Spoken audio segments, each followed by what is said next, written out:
Welcome to White Space, our weekly look at news from the world of data centers. Now, Max, you have a hard drive story for us. Yes, it's actually quite interesting because, the hard drive market is dominated by two companies, Seagate and Western Digital. And Western Digital, a few years ago, started doing something interesting. They started filling their drives with helium. Yep. And helium offers less resistance than air. It's an inert gas, and basically, as long as you can keep it inside the hard drive, it's really fantastic in terms of it allows you to put more spindles in there, more plates, and just increase your capacity.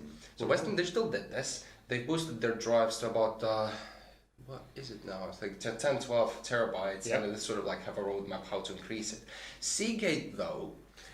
Seagate said, "Oh, helium, you don't want to do that." That's exactly what they said. Almost to the word. They spent about a year bad-mouthing helium and saying that nobody can keep it inside. Yeah. Then they went quiet for a bit, and now, guess what they put inside their hard drives? It's helium. No. Who'd have thought? Bill. What do we start with here? I think my favourite story of this week is the Indigene, the company, the Israeli company coming out of stealth mode, and they're looking at a really interesting area, which I think is a real niche mode. And when I looked at some of the guys who are investing the money, some ex-guys from Imperva, I thought, hey, because these guys don't invest in anything unless it's going to make a lot of money.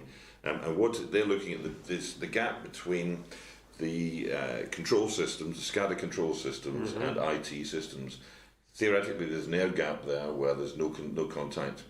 And what they've found is that there is an air gap. They say the air gap is a myth because there's always a connection to the internet. In their experience, there's always somebody who can't be bothered getting out of bed in the middle of the night for an emergency and then sticks a modem in to connect both systems. And as you wrote the story about your Ukrainian power system that went down.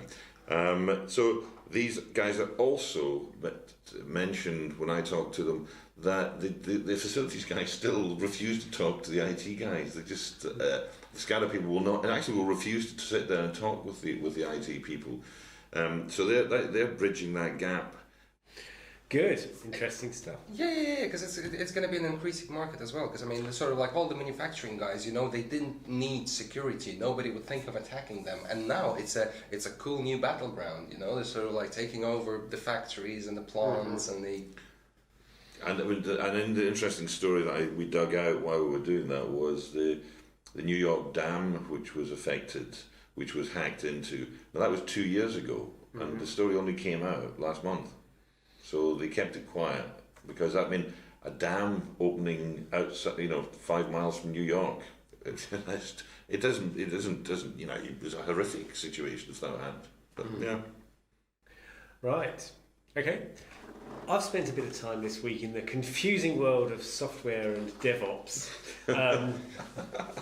Rather you than us.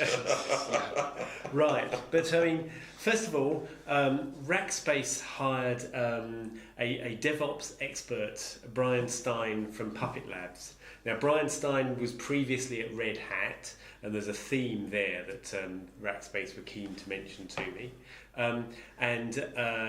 At Puppet Labs, he was pushing the idea of DevOps where configuration is code, where your applications are delivered on infrastructure as a service so that they can move easily from development to delivery in the classic DevOps way. What Rackspace says is that the way in which open source is bought is changing. That 10 years ago, Red Hat or software vendors would package stuff up, they'd curate the bits of the open source world and throw it out there where users could pick it up. Now users are saying, no, we don't want packages, we want to buy it as a service. So Rackspace, seeing itself as a managed cloud company, wants to be the place where people go to get their infrastructure, open source as a service. And so that's why they're taking on this sort of this kind of expertise. And incidentally, over the last little while, a number of people who previously were at Red Hat. And Red Hat, of course, also sort of supports Ansible. They don't. Oh no, they own it. They actually own Ansible, right? And that's a very similar tool to Puppet and Chef, and sort of like part of this new generation of automated configuration things. Yes. Red Hat will certainly say, hey, yes, of course, well, obviously, it's people are buying this as a service and we'll give it to you as a service. Red Hat is going great guns with things like OpenShift, and as you say, it owns Ansible. It can do all this DevOps stuff just as well as anyone else. That's what it would say. So a nice bit of competition among players in the open source world who have a fair bit of muscle between them, and I'm enjoying watching that happen. Back to you, Max. Yes, I have more infrastructure news. I see we've got beats, don't we? yeah. Okay. So meanwhile, down in the hardware level. Down on the hardware level, I mean, this has been an interesting month, I guess, for ARM chips. And we've got some more news this week that Qualcomm, which is yet to release its sort of long-rumored 24-core chip based on ARM architecture, that we still don't even know how it's called, whether it's going to have 24 cores, but that's pretty much it. But that doesn't stop them from establishing a joint venture in China with regional government. It's the government of Guizhou province. Right. I hope I pronounced that right. Sorry. Yes. So and the local government and Qualcomm, an American chip designer, came together to establish this company with a starting capital of 280 million, and it's going to make ARM chips for local consumers. So I'm trying to figure out all the angles on this one. This is socialism in action, or communism, or capitalism, or something. Basically, they're saying, and this is one of the comments I've read, that the only way to do business in China, if you're a Western company, you know how they came down hard on Windows 8 and Western technology in general following 2008 and Edward Snowden and all that. And basically, Chinese are trying to wean themselves off Western technology. And the only way to do business in China now is to partner with a local provider. Yeah. So, you know, they can appease the government and you earn the money.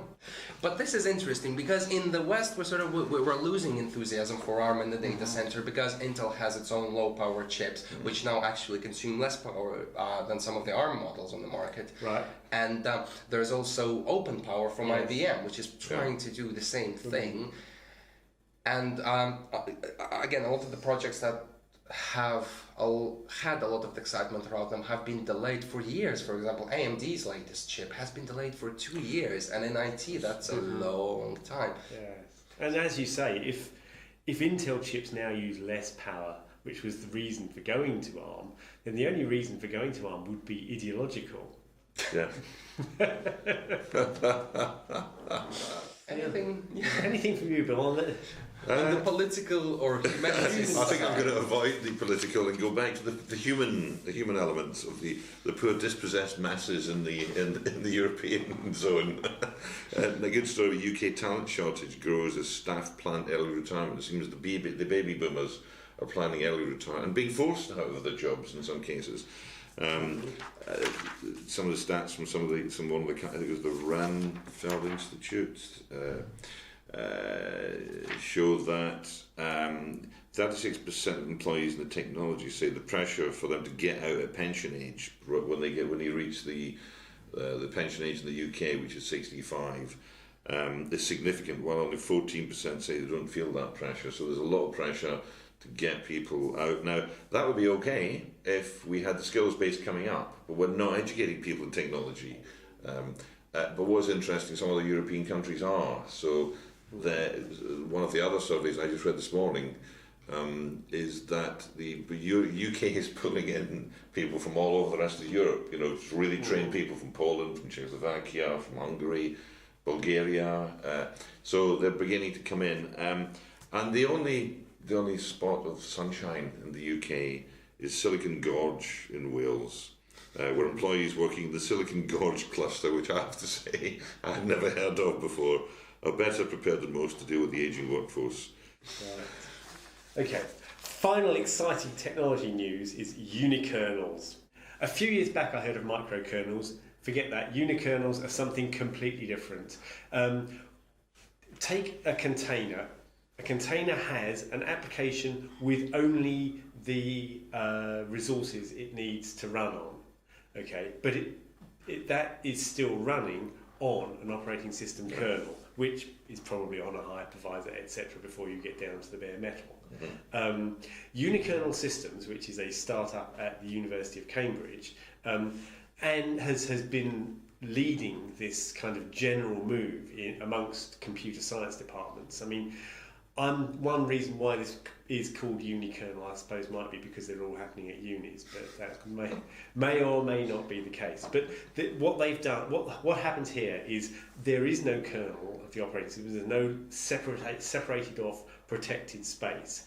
When you've written your application in source code, you compile it, and the actual kernel that it runs on is rolled at the same time. Nice. So you get a tiny kernel, which as part of the application, and effectively instead of having a container with several containers inside a virtual machine, each container has its own virtual machine with its own unikernel underneath it. There's a nice diagram in the article which comes from Unikernel Systems, which says all that much better than I just did. And the news about unikernel, which in true journalistic tradition, news point last. Not like you. Unikernel Systems of Cambridge has been bought by Docker. So the leading player in containers, the one which, as we noted a while ago, has had so much venture money poured into it, it must be wondering what to do with it. Yes. Yeah. This is one of the things it's doing. It's buying up the next generation, which take the containerization process even further. Right. And so there are all sorts of exciting possibilities with this, which will have a lot of implications on data center hardware. That's all for this week. We'll see you next week on White Space. Bye-bye.